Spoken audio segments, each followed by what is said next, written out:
Good morning. Today is August 12, 2026, Wednesday.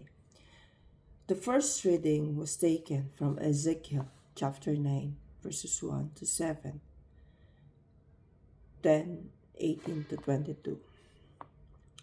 The Lord cried in my ears with a loud voice, saying, Bring near the executioners of the city, each with his destroying weapon in his hand.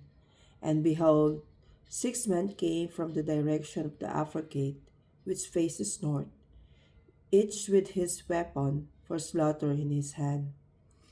And with them was a man clothed in linen, with a writing case at his waist.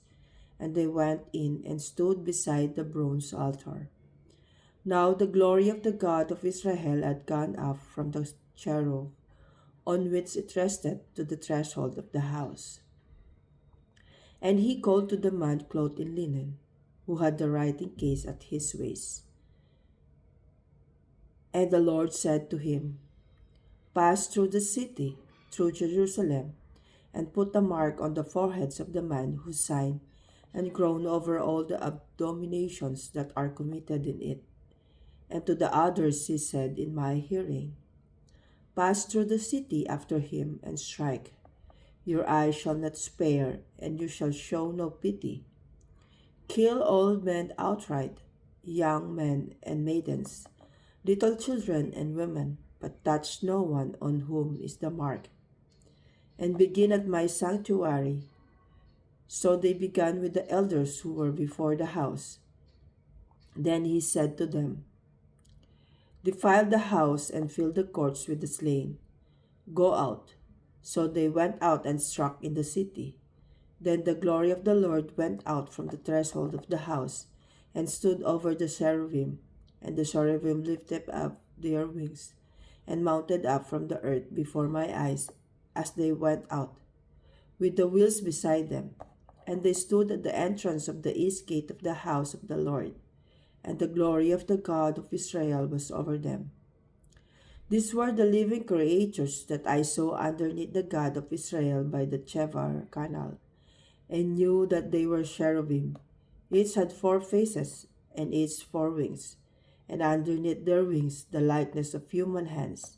And for the likeness of their faces, they were the same faces whose appearance I have seen by the Chebar canal. Each one of them went straight forward. The glory of the Lord is above the heaven. Praise, O servants of the Lord. Praise the name of the Lord.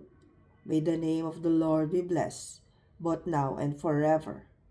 The glory of the Lord is above the heavens.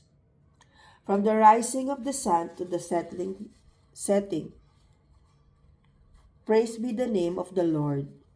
High above all nations is the Lord. Above the heavens is glory. The glory of the Lord is above the heaven. Who is like the Lord our God, who dwells on high, who lowers himself to look down upon heaven and earth. The glory of the Lord is above the heaven. Alleluia, Alleluia. In Christ, God was reconciling the world to himself and entrusting to us the message of reconciliation. Alleluia. Today's Gospel was taken from Matthew chapter 18, verses 15 to 20. Jesus said to his disciples, If your brother sins against you, go and tell him his fault, between you and him alone. If he listens to you, you have gained your brother. But if he does not listen, take 1 or 2 others along with you, that every charge may be established by the evidence of 2 or 3 witnesses. If he refuses to listen to them, tell it to the church, and if he refuses to listen, even to the church, let him be to you as a Gentile and a tax collector. Truly, I say to you, whatever you bind on earth shall be bound in heaven, and whatever you loose on earth shall be loosed in heaven. Again, I say to you, if two of you agree on earth about anything they ask, it will be done for them by the Father in heaven.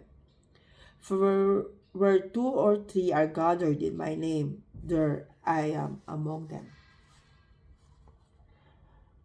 The Gospel of the Lord. Today's reading reminds us that our actions have consequences and that we are accountable to God for our lives. In the first reading, the prophet witnesses God's judgment on those who have rebelled against him.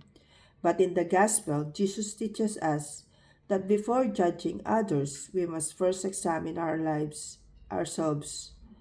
He reminds us that when we sin against one another, we must be willing to forgive and seek reconciliation.